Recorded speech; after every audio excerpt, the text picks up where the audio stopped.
one of the key things that is emanating is a recognition of the present very difficult geopolitical context we are in. And of course, as the head of the WTO, I'm right in the middle of it. But one thing is very clear. Africa we really need to change our mindset. Access to aid, I think we can begin to think of it as a thing of the past.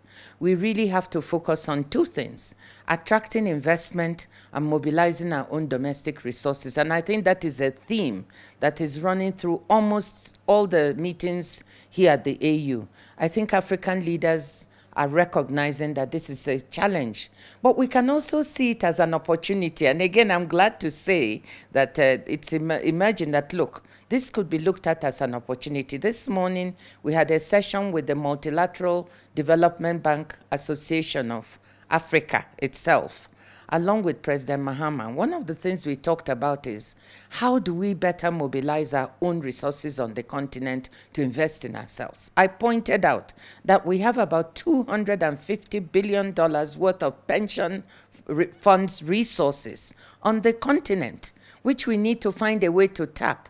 First, the pension funds need to look at their regulations to see how they change it so that they can invest more on the continent rather than investing more outside. And pension funds from South Africa is the biggest, but you have South Africa, Nigeria, Kenya, Morocco, Botswana, Namibia, so many countries. When you start totaling the resources, it's huge, hugely significant. 250 billion is the estimate that I have. We have these multilateral development banks like African Finance Corporation, Afrexim Bank is chairing the Association of African Multilateral Institutions. We need to capitalize them better. Instead of looking outside to see, oh, what can we get? We have our own institutions. The shareholders are the African governments. Capitalize them properly so that their balance sheet can expand. They have a combined balance sheet now of about 70 billion.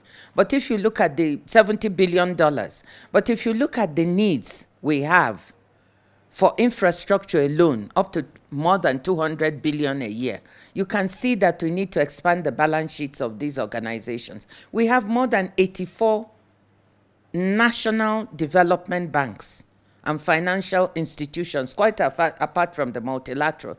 How do we mobilize them and capitalize them better so they can help us finance? In Nigeria, during the time I was finance minister, we raised a diaspora bond of $300 million that was quite successful. That's another type of instrument you can tap. Tapping our resources of our people outside, not just inside the continent. So there's so many creative and innovative ways we can raise resources. I want to end by one thing. Another theme going here at the meeting is the realization that we have to better add value and monetize our mineral resources on the continent. Almost every head of state is talking about large discoveries of lithium, manganese, copper, so many things that are needed in the manufacture of electric batteries and vehicles. They are found on this continent. The issue is, how do we attract the right investment so they add value? They don't come dig up the mine the resources and get them processed elsewhere. They have to be processed on the continent to create more jobs for us and to increase our trade. The only way we are going to be able to finance ourselves is to grow our economies, trade more, add value to our products, trade more.